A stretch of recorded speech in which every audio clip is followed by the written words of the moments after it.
Yan ang olive oil na ilalagay ko sa labong. Ayan.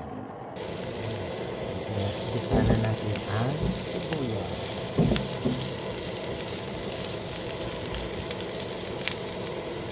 Nilagay ko na yung bawang.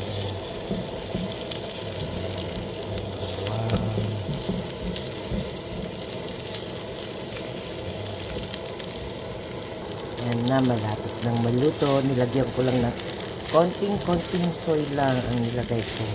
Kasi actually ayaw ko nang may soy dito. Itong labong. Malapit ng maluto.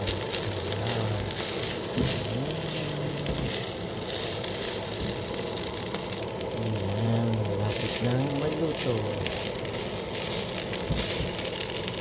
Ayan. Luto na. Mag-isa lang ako kumain dito dahil yung asawa ko hindi naman kumakain ito. Ayan. Kita nyo guys. Ayan. Ang labong. Ayan. Ayan. Luto na guys. Ayan.